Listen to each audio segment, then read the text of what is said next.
Good afternoon, everybody, and Happy New Year. I am Kim Coble. I'm the Executive Director for the Maryland League of Conservation Voters, and it's great to have a half hour on a Friday with you again. As you know, every Friday, especially during the legislative session, we hold what's called a Friday Digest, and it's really a quick view, quick conversation with somebody about pressing issues. We often look at the legislative agenda and go through some bills. And today we have a very timely conversation with Chris Hoagland, Director of the Air and Radiation Program for MDE, about the state's climate plan that was released on December 28th. And I'll come back to that. But uh, glad you're here. And the purpose of these webinars is to help you understand, be able to ask questions, and empower you to take actions on behalf of Maryland's environment. So we need to hear from you what you want us to be talking about and what topics you want us to cover.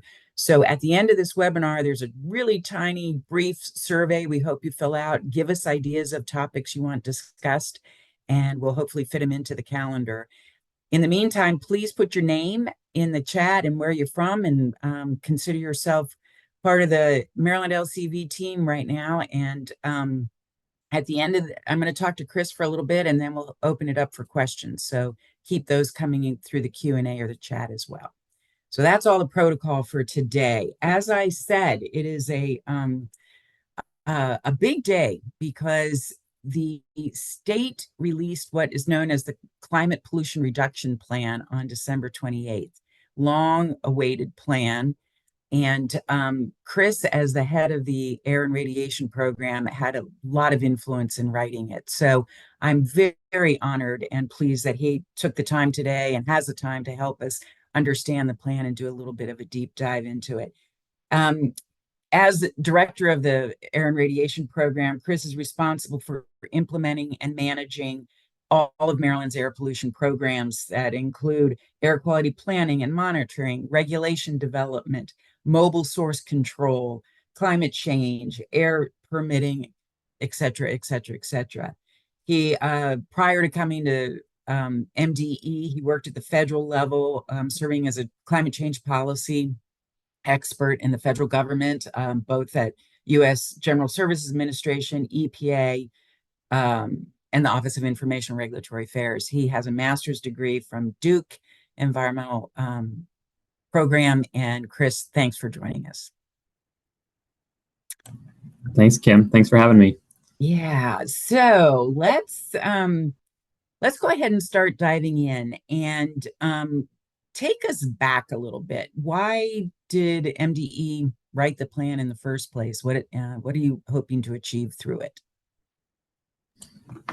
Sure. So let's see. 3 reasons we wrote the plan. One, I mean, it's required by law, right? But we're the Climate Solutions Now Act required this plan due December 31st, and we're proud to be in Maryland, where we have the strongest climate change goals in state law of any state in the country. So we wrote this plan to achieve those goals, to reduce our greenhouse gas emissions across the state by 60% by 2031. That's 60% below the levels they were at in 2006, and to net zero across the economy by 2045. So reason number one, to meet the planning requirement in this law. Reason number 2, the big reason, is that, as anyone who's spending their Friday lunch at the LCV Friday Digest knows, climate change is here, right? It's upon us. It's happening faster than we feared, and it's worse than we feared. It's emergency. It's time for us to act like it and take urgent action to reduce the pollution that's driving climate change. But the third reason is that there's a huge opportunity here. Fundamentally, the way we respond to climate change is by investing in things that will make life better. Right? Investments in clean energy that will improve air quality and public health, especially in communities that are overburdened by air pollution, and investments that will make our economy stronger and provide better economic opportunity for people throughout Maryland. So we're doing it because it's the right thing to do, and it'll be a really great thing for Maryland as we achieve the requirements in this law. Thank you. And I do want to acknowledge and give accolades to MDE for writing frankly, a very comprehensive plan, and you don't hold back. I mean, you acknowledge the threat of climate change that is upon us here in Maryland, and the fact that Dorchester County may be underwater before we know it, and literally say that we can't delay. So I really appreciate how bold MDE was and is on those statements. So climate change is real. There's a law that requires us to reduce the emissions, and in meeting that law, you also are looking for the extra opportunities that are created by these actions. So tell us a little bit about what is in it? What's it say? Yeah, so there's, if you read the plan, there are several dozen sort of specific actions the state government is taking and is going to take. Of course, to respond to climate change, it's not just the state government, right? We need action, all levels of government, private businesses, individual citizens. So we lay out all the steps that we need to take, and especially since this is a state plan, all the specific things that state agencies are going to do. And so there are a large number of steps we've already taken. We have huge momentum in reducing climate pollution in Maryland from our comprehensive actions we've been taking for years, and especially in the last year, where we've taken just at MDE alone at least 5 major steps. Regulations diverting food residuals away from the waste stream and toward composting, regulations controlling methane emissions from landfills for the material that still does end up at landfills. We've issued regulations adopting the Advanced Clean Cars 2 program to move us to fully electric car sales by 2035, adopting the Advanced Clean Trucks program to start deploying electric trucks to replace the largest sources of diesel pollution on our roads. And we proposed regulations to decarbonize large buildings. That's all just in the last 13 months here. So the plan, and that's just at MDE, right? That's not even counting the other huge steps the state's taken in the last year, for example, on big things we're doing on offshore wind.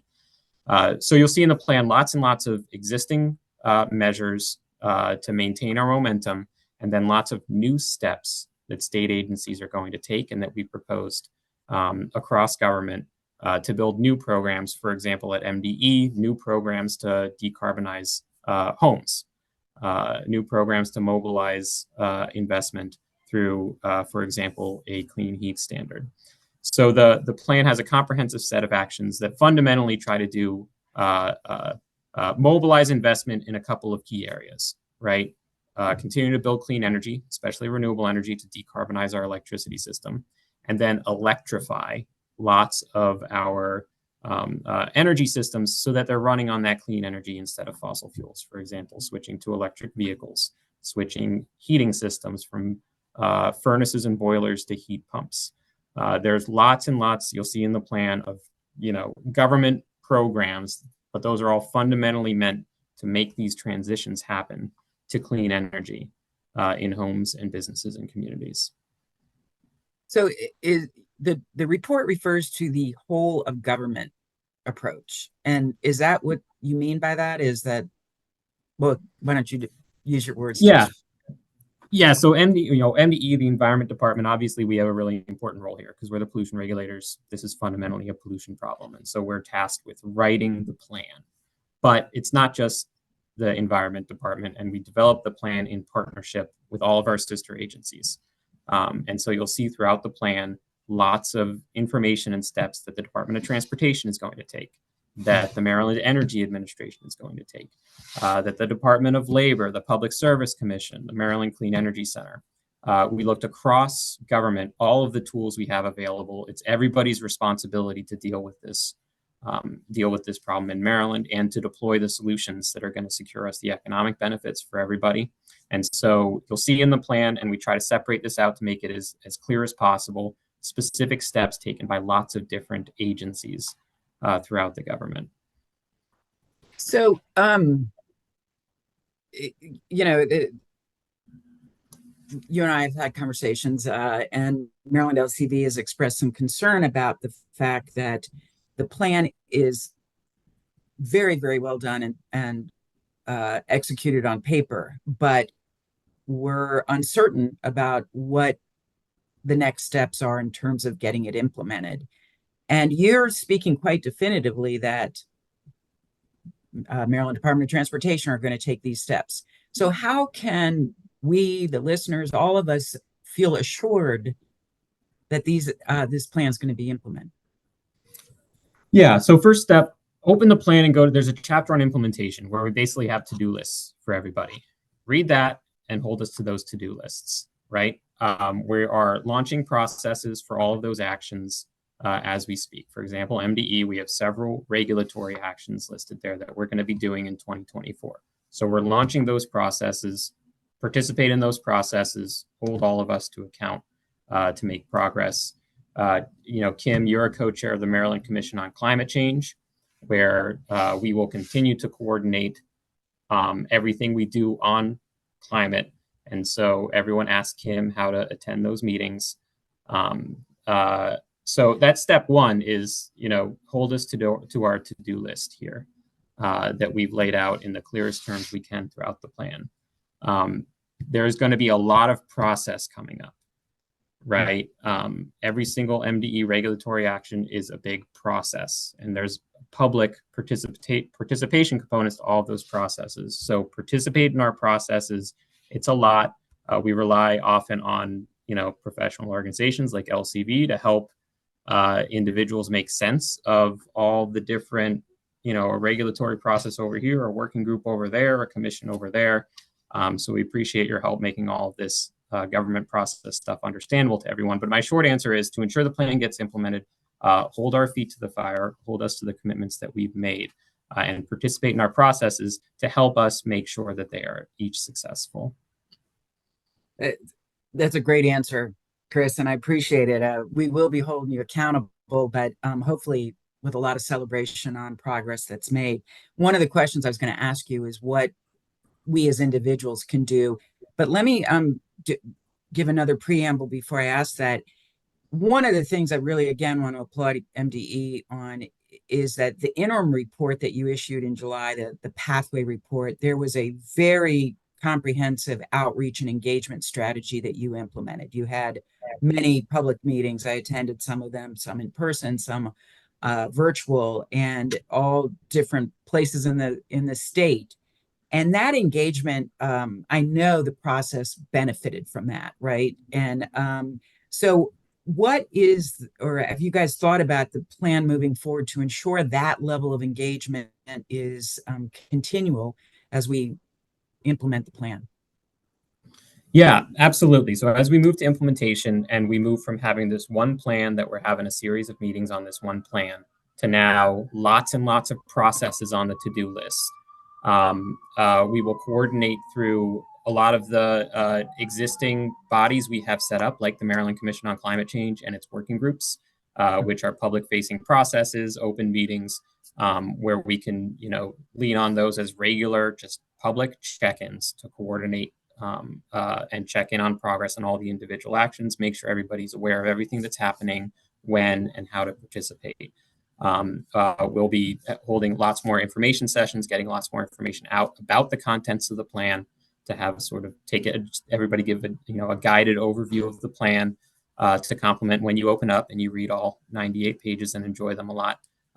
We'll be rolling out information so everyone understands what's happening and when and how to participate. And you mentioned what individuals can do. Obviously, selfishly, I want them to participate in the government processes to make sure these policies come into place. But fundamentally, what we're asking everybody to do is to switch to clean energy and take advantage of the federal and state resources to help to do that, right? If you're going to be buying a car, new or used, buy an electric car if you can, and take advantage of the incentives to defray those costs and make it a money saver for you. Same thing, next time if your air conditioner or your furnace or your boiler breaks, get a heat pump installed and take advantage of the federal incentives for that, and very shortly significant state incentives from the Maryland Energy Administration to do that. That's what we need people to do, to switch to clean energy sources and how they heat their homes, how they drive their cars, and to continue to make sure the government gets the solutions in place to make all of that practical, affordable, and equitable. And the other thing that everybody needs to do is to ensure that your legislators know the importance of these incentives. It's going to be a difficult budget year in the Maryland legislature. We want to make sure that these incentives are continued to be funded. So please engage with your legislators, and we'll be talking about that a little bit in weeks to come. I appreciate the call out about electrifying. I think that that's a great encouragement for everybody, and it is really critical. Um, the other thing I wanted to talk to you about is that the report does specifically mention that funds are needed, that many of these programs, not all of them, and you've made that point. There's many things that can and are moving forward, but many of them require additional funding. The plan identifies a number of funding sources, potential funding sources, and yet we don't have anything definitive in terms of a recommended funding source. So, can you talk to us a little bit about the process that you believe needs to take place to find funding sources? What level of commitment you're hoping is achieved by the administration on that, and just how are we going to meet that hurdle? Yeah, yeah, and that's the money's always the hardest part, right? Right. You mentioned it's a tough budget year, right? No way around that. So it's what we've done in the plan is one, we've identified all the long-term steps we need to take right now, and we're going to take them, right? Including these long-term, MDE programs, long-term MDOT investments in new transit infrastructure, for example, that we're moving on now. We've identified how the state should prioritize funding and new incentive programs to fund for electric vehicles, for electric heat pumps in homes, et cetera.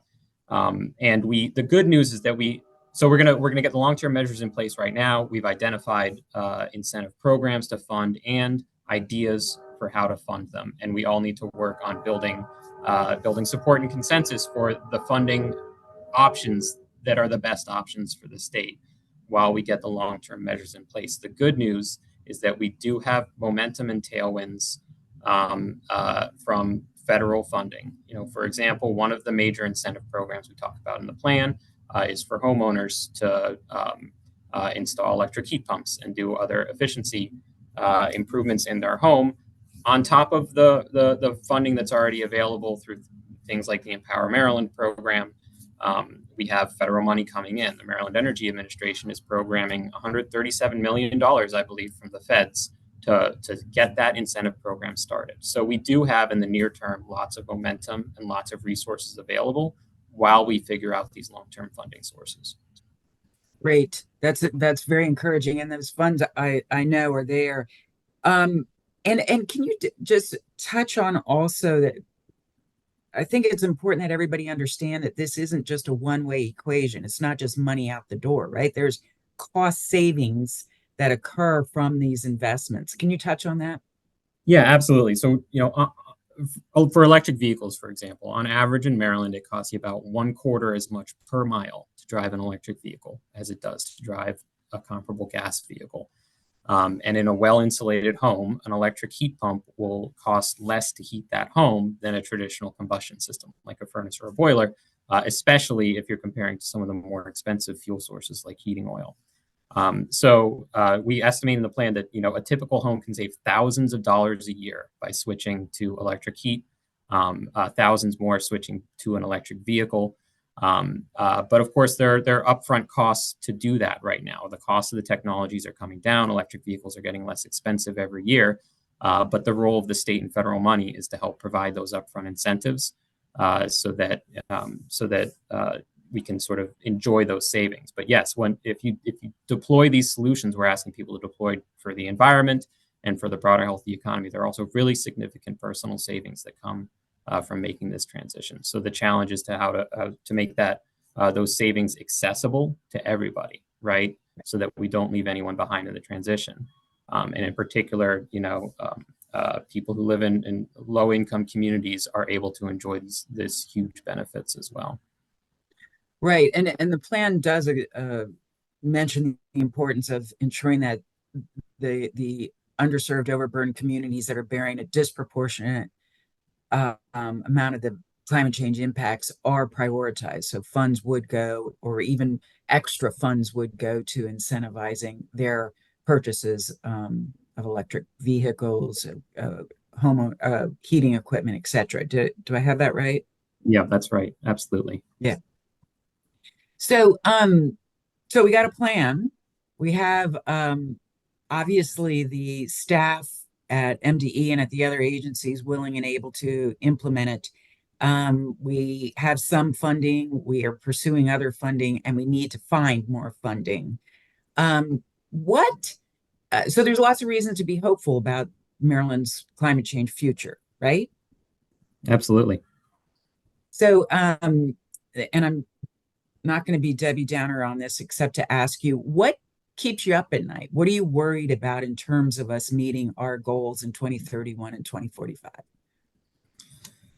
Well, the funding, as I said before, is the hardest part. I mean, we've got a good plan and we're ready to execute on the plan. In the long term, we need to identify sustainable funding sources so that we can sustain the level of effort we're enjoying right now and keep on building upon it. So that when 10 years from now, when we're looking back on 2031, we're saying, "Yep, we did it. It worked." So that's what we really have to keep our eye on, as the question that we frankly haven't fully answered yet. Okay. I know there's some questions. Please put them in the Q&A in the chat, and I'll try to get Chris to answer or be able to ask him some of these questions. But I guess one last question for you, Chris, before I turn it over to our listeners, is do you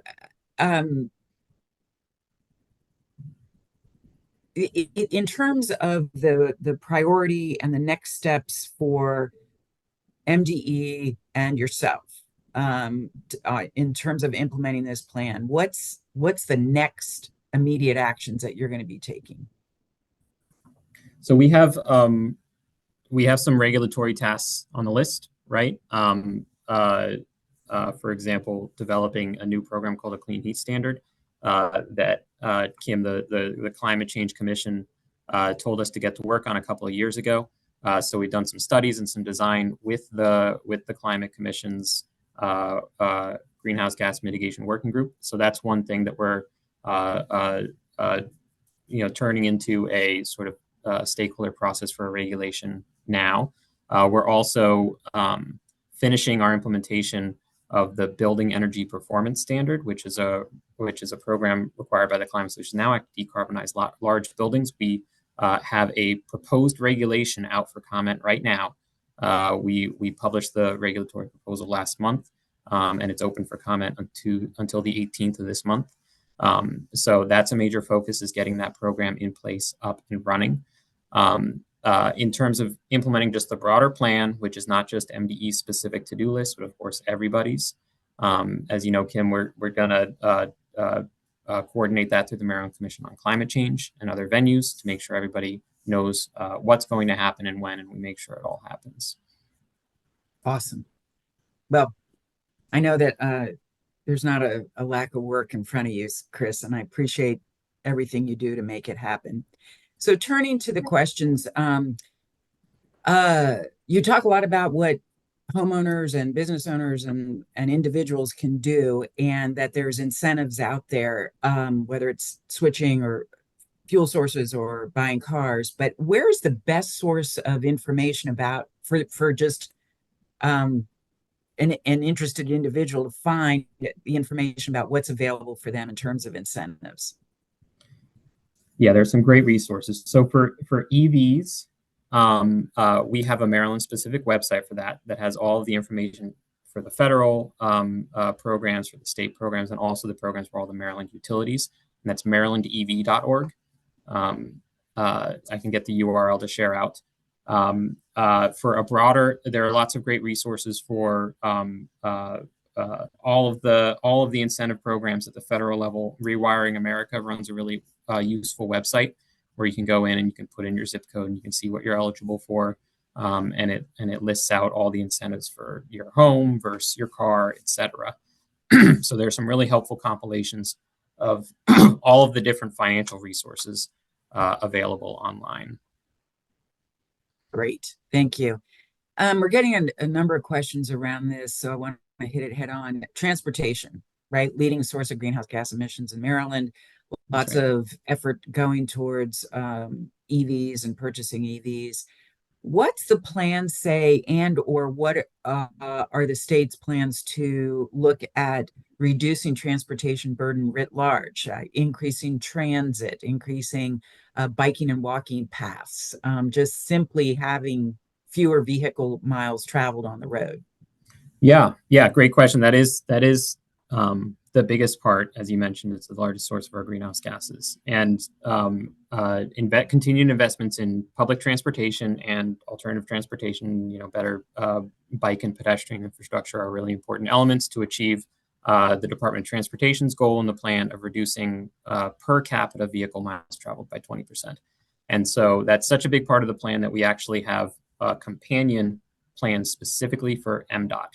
So if you go to the plan's webpage, which you can access at mde.maryland.gov/climate change, you'll see a bunch of companion documents, one of which is just specific, lots of additional information about MDOT and the transit projects that are going to be funded, for example, long-term, getting things in place for the red line, nearer term, finishing the purple line, and how they're directing investment toward bike and pedestrian infrastructure.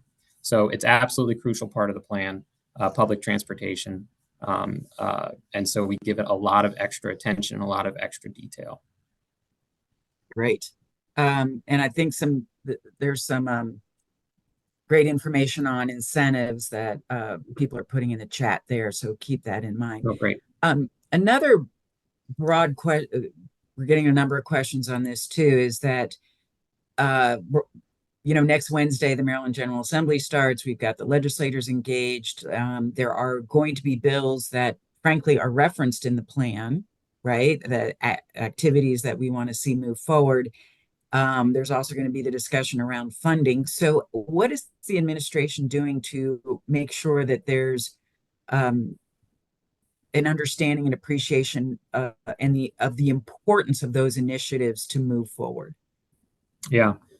Yeah, they're crucial. And under the new administration, agencies are working much more closely with the legislature during legislative session. And so we've done a huge amount of work and research and analysis in the plan. So there's a lot of expertise at the agencies and at the universities among all the scientists who participated in developing the plan. And so we can deploy that and work with the legislature this session as they consider all of these bills. Awesome. A couple quick things. So Maryland Department of Environment is doing the clean heat standard. So you reach out to them on that. A great place to engage, as Chris has mentioned, for individuals is stay in touch with Maryland LCV. Part of our job is to make sure you can be strong advocates. The other part is the Maryland Commission on Climate Change, which meets, there's lots of subcommittee meetings. The whole commission meets quarterly, but there's great working groups that meet regularly. And every meeting, there is a time period for public comment. So engage on that. You can find the links on the MDE website for Maryland Commission on Climate Change Commission. Putting that link in right now, Kim. Oh, thank you, Chris. I should have done that myself. Yeah, I think since we're at 12:29, I can't get to some of these great questions, but I'm sure Chris would be happy to help anybody if you want to follow up with him. There's lots of work ahead on this, and we fortunately have a fabulous Maryland Department of the Environment that is working as a partner. And we don't agree on everything, but boy, oh boy, do we have a great conversation and ability to have smart people guiding us. So I'm very grateful to MDE for their work, their access, their commitment, and to the administration for working with us as we move forward. We do need you. We need individuals to keep the pressure on the administration and the legislatures for making sure that climate change actions are a top priority. If they are not hearing from you, they don't know that it's a top priority for Marylanders. So keep your voice loud. Real quickly before we lose it, next week, next Friday, we're going to go over our legislative agenda and the environmental communities legislative agenda.